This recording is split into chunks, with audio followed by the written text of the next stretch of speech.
मीरा रोडच्या नयानगर चाकू हल्ला प्रकरणी नवा खुलासा।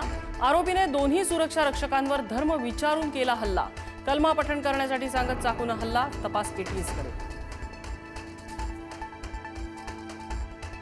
जिहादी वृत्तीतून आरोपीने सुरक्षा रक्षकांवर हल्ला केला। मुख्यमंत्री फडणवीसांचं विधान। तर पहलगाम सारखाच मीरा रोडमध्ये धर्म विचारून हल्ला। संजय निरुपमांची टीका।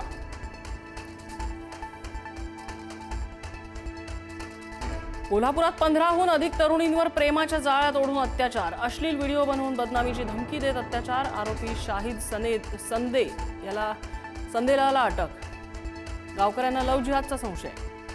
नाशिक टीसीएस कंपनीतील धर्मांतर प्रकरणात मलेशिया आणि मालेगाव कनेक्शन समोर। पीडित महिलेचं कथित नाव बदलून मलेशियातील इम्रान नावाच्या व्यक्तीकडे नोकरीसाठी पाठवण्याचा होता कट। पुण्यात क्रेडिट कार्ड वसुली एजंट आणि ग्राहकांमध्ये भर रस्त्यात राडा। एकमेकांना लाथाबुक्क्यांनी मारहाण केल्याचा व्हिडिओ व्हायरल। दोन्ही बाजूंकडून एकमेकांविरुद्ध अदखलपात्र गुन्हा। व्हीएसआर कंपनीच्या विमानातून प्रवास करत पार्थ पवार मुंबईतून पुण्यात। अजित पवारांच्या अपघात प्रकरणी याच होता कंपनीवर आरोप। रोहित पवारही कंपनीवर ताशेरे ओढत असताना पार्थ पवारांचा मात्र वडिलांचा जीव गेलेल्या विमानाच्या कंपनीच्या विमानातूनच प्रवास। पवार कुटुंबियांचं पुण्यात स्नेहभोजन। शरद पवारांकडून रोहित युगेंद्र यांच्यासह सर्व कुटुंबाला निमंत्रण। पार्थ पवारही मोतीबागेत शरद पवारांच्या निवासस्थानी दाखल।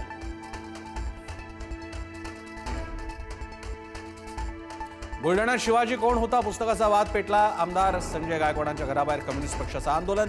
पोलिसांकडून आंदोलकांची धरपकड। बीडच्या मस्साजोगमध्ये सरपंच पदासाठी 84% मतदान। संतोष देशमुखांच्या हत्येनंतर पोटनिवडणूक। संतोष देशमुखांच्या पत्नी अश्विनी देशमुख आणि स्वरूपानंद देशमुख यांच्यात लढत। मराठी शिकण्यासाठी रिक्षा चालकांना 100 दिवसांची मुदत। 1 मे ते 15 ऑगस्ट पर्यंत मराठी शिकण्याची मोहीम। परिवहन मंत्री प्रताप सरनाईकांची माहिती। मराठी सक्ती लागू करण्यासाठी अप्रत्यक्षपणे 15 ऑगस्ट पर्यंत मुदत वाढ। राज्यभरातील हजारो कृषी सेवा केंद्रांचा प्रलंबित मागण्यांसाठी संप। खत विक्रेत्यांच्या बंदमुळे शेतकऱ्यांची अडचण।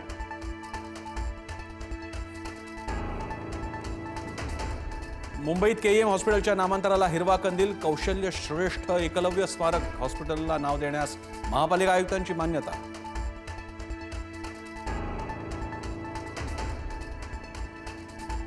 उद्धव ठाकरे विधान परिषदेची निवडणूक लढवण्यास तयार झाल्याची माहिती। ठाकरे उद्या अर्ज दाखल करण्याची शक्यता। ठाकरेंमुळे निवडणूक बिनविरोध व्हायची शक्यता।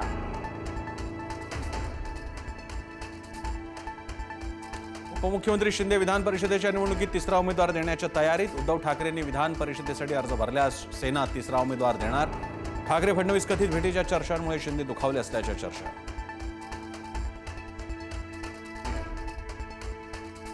बच्चू कडू प्रहार पक्ष शिवसेनेत विलीन करण्याच्या तयारीत असल्याची माहिती। पक्ष विलीन करण्यास प्रहारचे अनेक पदाधिकारी सकारात्मक।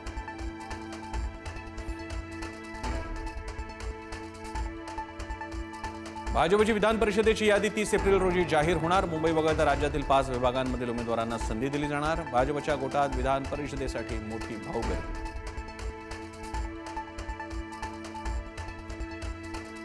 युद्धबंदीसाठी इराणसोबतच्या वाटाघाटीतून बाहेर पडण्याचा डोनाल्ड ट्रम्प यांचा इशारा। इराणने अटी मान्य केल्या नाही तर अमेरिका पुन्हा एकदा लष्करी कारवाईच्या तयारीत। युद्ध पुन्हा भडकण्याची भीती।